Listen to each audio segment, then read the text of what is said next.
Can't wait, can't wait. I can't wait, I can't wait no more. It's your boy Mullah. This week got that fire. And we talking about Kawhi. Kawhi. Is Kawhi leaving after this season? Let's find out, people. Skipping the pen. Uncle Shay, what's up? Saved the game after your guys took a 1-point lead at 62-61. Then he goes on this run of scoring 18 points in the rest of the third quarter. Had 20 total for the quarter. Okay, so he saved the game in the third quarter, and Reggie Jackson took it home in the fourth quarter. Reggie Jackson has become the closer for this team. It really didn't have it. Definitely didn't have him in the bubble, and I pointed out to you several times, Reggie Jackson barely played in those three big losses when they were up 3-1 in the bubble. Doc just didn't play Reggie Jackson. Okay, well, not only are they playing on him, they're leaning on him. You do it. You take the big shots and make big shots. You look at the way Ty Lue coaches. He ain't got no problem with taking that mark. I shoot it. You don't want to shoot it? You don't want to shoot it? Kawhi Paul George, I don't know who want to shoot. Give it to me. Then you look at the way Doc is going to grow. Doc shrunk his bench. Ty Lue expanded his bench. He's giving Terrence Mann opportunity. He's bringing guys like, well, what? You play Terrence Mann in a game 6 that you don't have Kawhi? He gives you 39. Okay. He gives Boogie Cousins. He does Boogie Cousins out of mothballs. Okay. Let Boogie get 11 minutes. He gave 15 points. So when one coach was shrinking his bench, the other coach has expanded his bench. Well, he had to because he even lost Zoo. So there's no Kawhi, no big Zoo, and they didn't have Serge Ibaka. That's all you can do. So I'm going to be the first to acknowledge up front, Paul George has got some psychological flaws in his game. He can choke in various moments. He can just come all apart. You know it. You've been all over him for that. But you know what? At heart, he's a fighter. That's what I love about it. That's his redeeming quality is he will fight. He'll fight on defense. He'll fight for loose balls. He'll fight to get to the basket when all seems lost. And this team is a bunch of fighters. And I loved his quote, and we're going to talk about, he was talking about DeMarcus Cousins. We're going to talk about DeMarcus in just a few minutes here because he's going to be the X factor tonight. But Paul George on DeMarcus yesterday said, he brings toughness. That's what this team takes pride in. We got toughness from top to bottom. As cliched as that sounds, that is the God's truth about the Clippers. They just have a backbone to them because you can't make them quit. A lot of teams on any given playoff night, they'll just say, okay, if you want it that bad, we'll see you next day. We'll see you in a couple nights. We'll go on to the game, whichever. And this team won't stop. It'll just keep scratching. They would have lost. What's the time? They would have been going home. Ain't no, you want it, here you go. They would have went home, Skip. And clawing, and as cliched as it is, they're fighters. Hey, Pat Beverly will fight you. Right? Marcus Morris will fight you.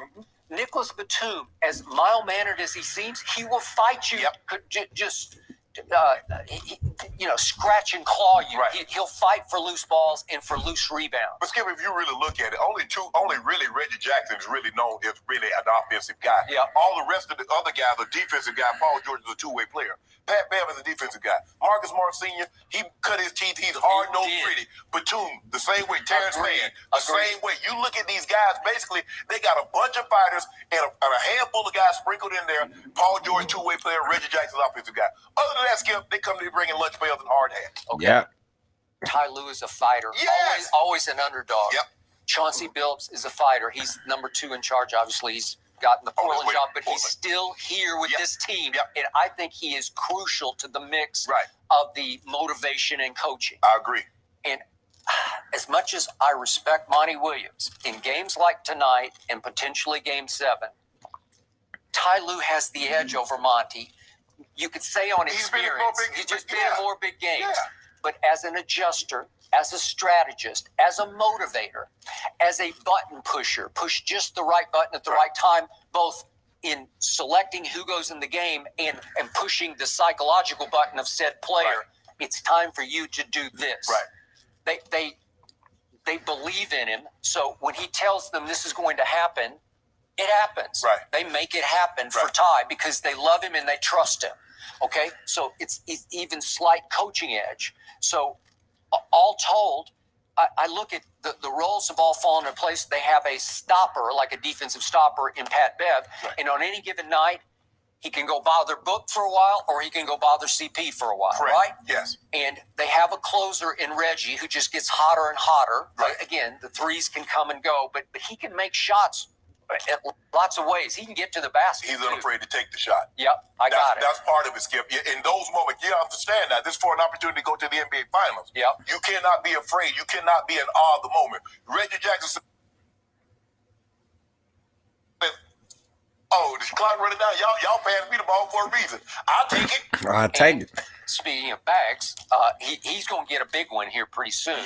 And so on motivation, he's playing for a contract. Right. And you've made the point, all these guys have been rejected. All these guys have been passed over.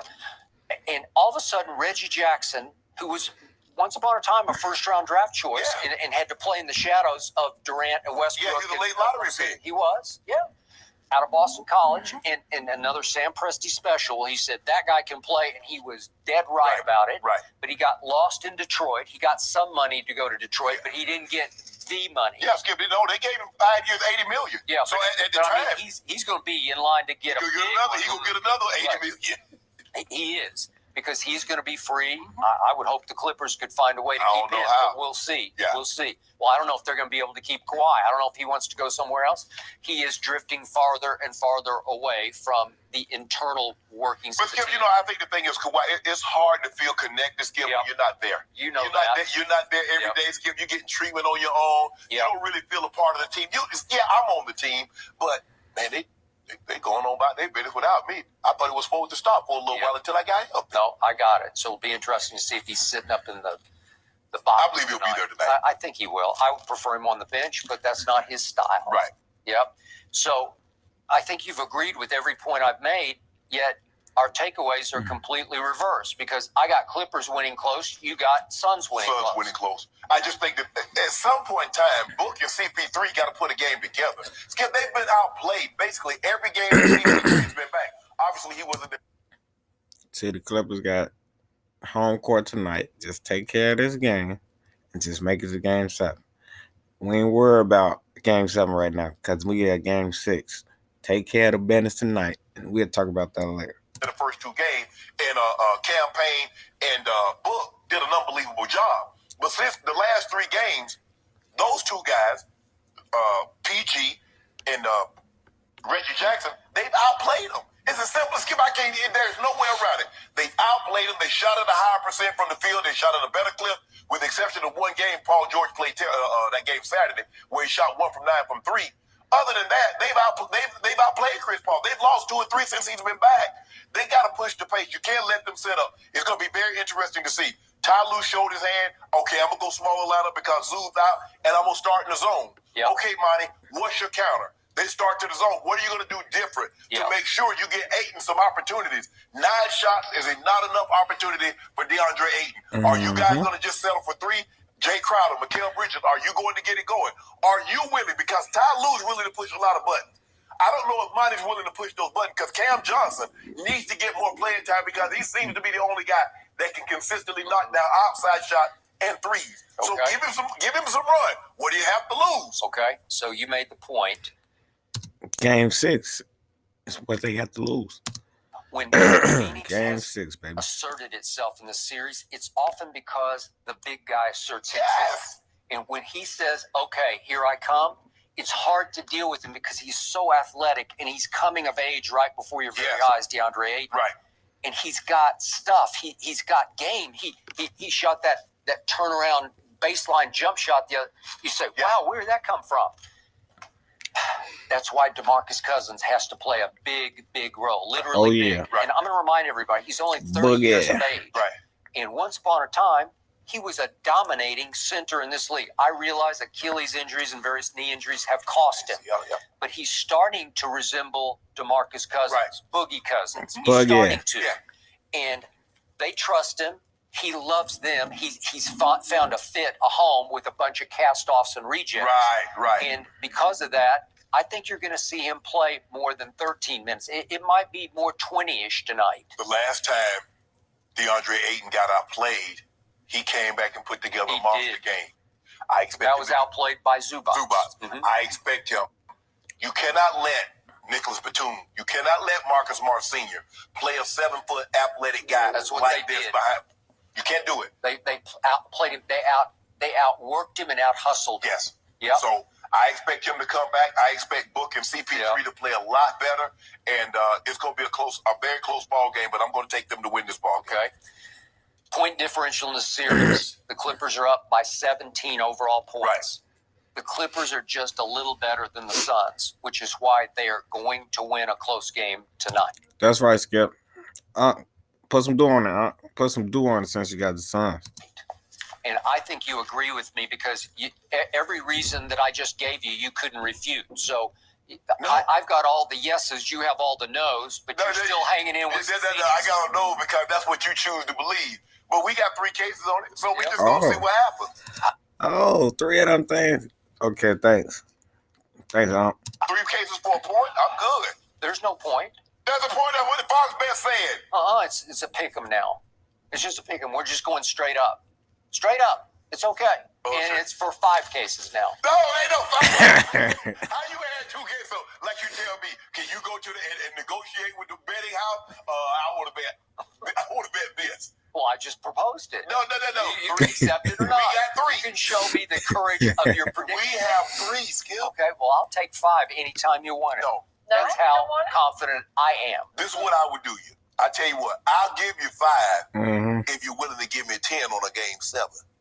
10 what? Cases. 10 cases? Yeah. I'll give you 5 tonight if you give me 10 on a game 7.